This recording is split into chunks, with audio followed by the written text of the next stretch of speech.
Baiklah, perkenalkan nama saya Emil Persia Tawaris, NIM 2302496 dari kelas 5T4. Di sini saya akan membuat video presentasi tentang pemodalan dalam MSS. Yang pertama, kita masuk dalam model statistik atau analisis regresi. Digunakan untuk mencari hubungan antar variabel, membantu melihat seberapa kuat pengaruh suatu faktor terhadap faktor lain.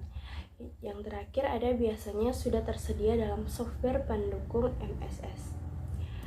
Yang berikut, model finansial. Yang pertama dipakai untuk menyusun laporan pendapatan dan proyeksi data keuangan beberapa tahun ke depan. Yang kedua bersifat semi terstruktur. Yang ketiga ditulis dengan bahasa khusus yang dikenal dalam MSS, contohnya IFPS. Berikut model optimasi berdasarkan ilmu manajemen Scain dengan pendekatan linear programming atau LP. Yang kedua ada tujuannya menentukan pilihan terbaik dari berbagai alternatif. Yang ketiga, agar bisa dipakai dalam MSS, model ini butuh antarmuka dengan software lain. Kita masuk dalam tahapan pemodelan. Identifikasi masalah dan analisis lingkungan. Yang kedua, melihat budaya organisasi dan proses pengambilan keputusan atau siapa yang berwenang, tingkat sentralisasi, dan sebagainya. Berikut ada semua pihak yang terlibat harus memiliki kerangka pemahaman yang sama. Berikut identifikasi variabel. Berikut ada variabel keputusan, variabel hasil, dan variabel yang tidak bisa dikendalikan. Berikut ada forecasting penting karena MSS biasanya dipakai untuk memperkirakan masa depan. Yang berikut ada model dan manajemen model, dan juga model dibuat, dikelola, dan disesuaikan agar tetap relevan. Kemudian kita masuk ke jenis analisis.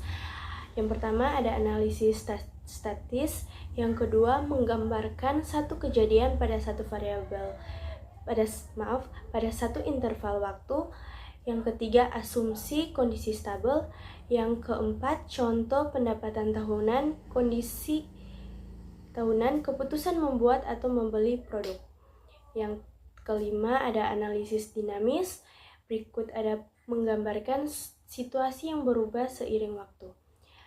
Kemudian ada memperlihatkan tren dan pola, contohnya proyeksi laba rugi selama 5 tahun. Kemudian situasi keputusan. Pertama, kepastian, hasil diketahui dengan jelas. Yang kedua, ketidakpastian, informasi terbatas, hasil tidak pasti. Yang terakhir, risiko, ada peluang hasil berbeda, probabilitas bisa dihitung.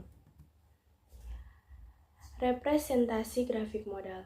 Pertama, simbol standar. Kotak sama dengan variabel keputusan, lingkaran sama dengan variabel tak terkendali, oval sama dengan variabel hasil, hubungan antar variabel ditunjukkan dengan panah.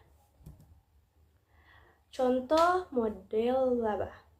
Laba sama dengan pendapatan kurang pengeluaran.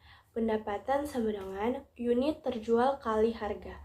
Unit terjual sama dengan 0,5 kali jumlah iklan. Pengeluaran sama dengan biaya unit kali unit terjual tambah biaya tetap. Kemudian kita masuk ke tabel keputusan dan pohon keputusan. Tabel keputusan, cara sistematis untuk mengorganisasi informasi dan alternatif.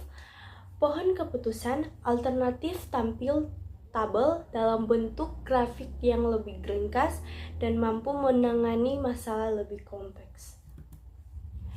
Kemudian simulasi, teknik percobaan dengan komputer pada model yang mewakili kenyataan, cocok bila masalah terlalu kompleks untuk diselesaikan dengan optimasi numerik. Karakteristik, lebih bersifat deskriptif, bukan mencari solusi optimal otomatis dipakai untuk eksperimen what if. Ada juga metodologi, pertama definisi masalah, kedua membangun model simulasi, ketiga testing dan validasi, keempat desain percobaan, kelima melakukan percobaan, keenam evaluasi hasil, ketujuh implementasi.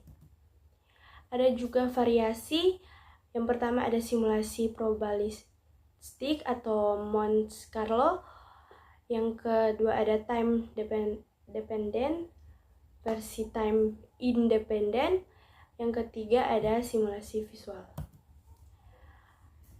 Kita masuk ke heuristik, pendekatan aturan praktis, rule of thumb, yang memberikan solusi cukup baik walaupun tidak selalu optimal.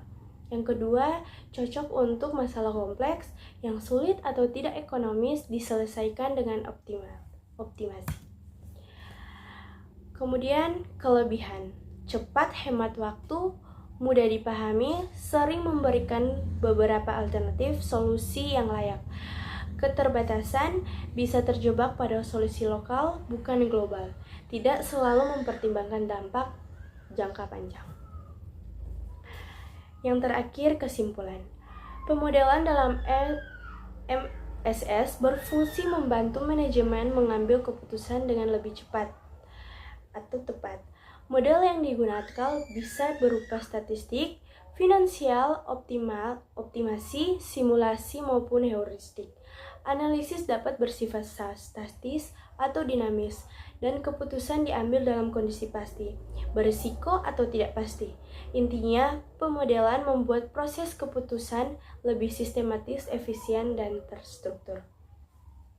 Demikian video penjelasan saya tentang materi ini. Bila ada salah kata, mohon dimaafkan. Terima kasih.